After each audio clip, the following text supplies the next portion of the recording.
Hello hello friends, good morning. आज मेरे दिन की शुरुआत सुबह किचन से हुई थी। आज मैं सुबह उठ नहीं पाई थी स्टडी करने के लिए। फिर मैंने अपना जल्दी जल्दी नहा लिया था। उसके बाद हस्बैंड जी को बहुत देर हो रही थी।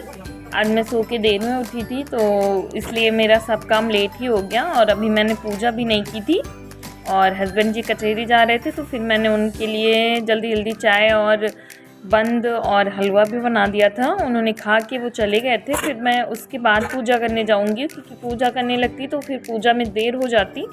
और ये सब तो चलता रहता है, रोज़ का है। और आप लोगों के साथ मैं एक स्टोरी शेयर करना चाहती हूँ कि कभी कभी ऐसा होता है ना कि हम लोग जो काम शुरू करते हैं नहीं कर पाते हैं। उसके बाद हम लोग को बहुत डीमोटिवेशन होने लगता है कि हम लोगों ने ये सोचा था और वो काम नहीं कर पाए, या मेरी ज़िंदगी में बहुत समस्याएं हैं, या कुछ भी एक चीज़ को लेके हम लोग बार बार वही रोने लगते हैं।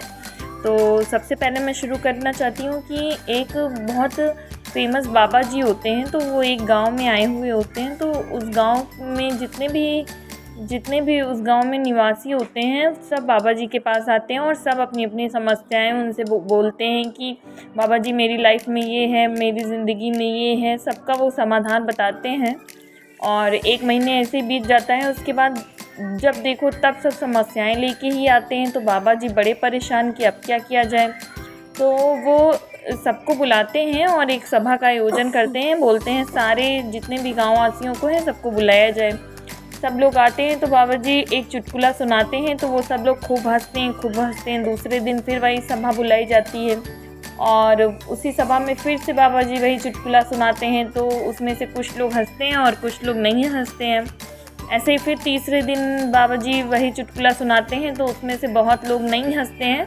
तो बाबा जी यही कहते हैं कि अगर हम लोग बार बार अपनी एक खुशी के लिए हंस नहीं सकते हैं तो एक ही समस्याओं के लिए बार बार रोना भी अच्छा नहीं है। अगर लाइफ में कोई समस्या भी है तो उसका समाधान ढूंढना ही चाहिए। ये नहीं कि मैं उठ नहीं पाई, मैं ये नहीं कर पाई, मैं वो नहीं कर पाई, मेरी ज़िंदगी सबसे ख़राब चल रही है, ये नहीं है, सुविधा नहीं उपलब्ध है, मैं कैसे क्या करूं, मैं कैसे आगे बढ़ूं। तो आगे बढ़ने वाले हर अन्य सुविधा में भी वो आगे ही बढ़ जाते हैं। अगर एक पेड़ को उगना होता है तो वो पत्थर में भी उग जाता है। और एक पेड़ को अगर नहीं उगना होता है तो उसको जितनी भी आप सुख सुविधाएं दें वो नहीं चलता है। तो बस ऐसे ही है, जिन लोगों को अपनी लाइफ में कुछ करना है वो समस्याओं को लेकर नहीं बैठते। वो अवसर का इंतज़ार करते हैं कि ठीक है मेरे पास 2 घंटे हैं, मैं उसका लाभ उठाऊंगी। मैंने अपने लिए 2 घंटे निकाले हैं वो बहुत हैं। मैंने अपने लिए 4 घंटे नहीं निकाल पाई वो बात अलग है, लेकिन 2 घंटे निकाले वही बहुत है। तो अगर एक हाउस वाइफ हैं आप और आप हमेशा निगेटिव हैं कि मैं घर के कामों से ही नहीं मुझे फुर्सत मिलती, मेरी तो फैमिली बड़ी है, उसकी तो फैमिली छोटी है, वो तो बहुत आराम में है। तो आजकल आराम में कोई नहीं है, सबको कुछ ना कुछ समस्याएं हैं। पर अगर हम उस समस्याओं से आगे बढ़ के देखना चाहते हैं तभी रास्ता मिलेगा। और ऐसे तो फिर समस्याओं को लेके ही बैठ जाएंगे। और आज मैंने ज्योग्राफी के सारे टॉपिक्स पढ़े और बहुत अच्छे से कवर किए हैं। मेरी ज्योग्राफी लगभग कंप्लीट हो चुकी है क्योंकि मुझे ज्योग्राफी में ज़्यादा इंटरेस्ट आता नहीं है।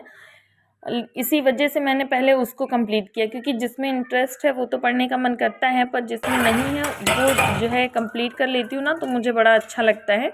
और इन्हीं सब बातों के साथ मेरी शाम भी हो गई थी। आज लगभग मैंने 4 से 4.5 घंटे की पढ़ाई कंप्लीट कर ली थी। एग्ज़ाम भी आने वाला है और 11 को मेरा एग्ज़ाम है। तो उस अकॉर्डिंग उतना अच्छा तो रिस्पॉन्स नहीं दे पा रही हूँ। फिर भी 6 से 7 घंटे सोचती हूँ कि कैसे भी करके पढ़ाई कर लूँ। तो अभी तो पूरे दिन में मेरी 4.5 घंटे की पढ़ाई हो गई है और अभी रात बाकी है। तो रात में मैं जितना भी हो सकता है उतना पढ़ लूँगी, क्योंकि मैं मॉर्निंग में अच्छे से पढ़ नहीं पाती हूँ, मुझे नींद आने लगती है। मैं रात में देर तक पढ़ सकती हूँ तो मैं रात ही में ज़्यादा अच्छे से पढ़ पाती हूँ। और यहाँ पे मैंने सारा काम भी कर लिया था आज।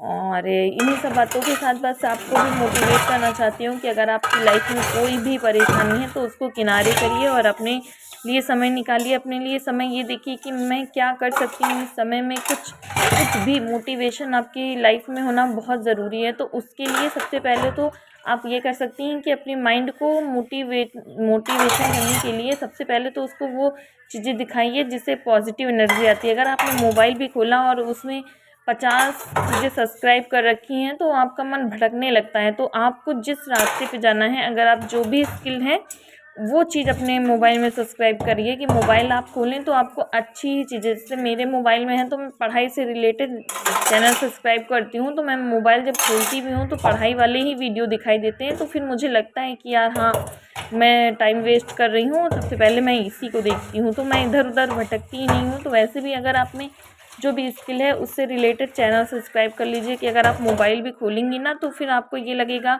कि मेरा टाइम वेस्ट हो रहा है, मैं जो करना चाहती हूँ पहले मैं वो करूँ, उसके बाद फिर दूसरी चीज़ें करूँ।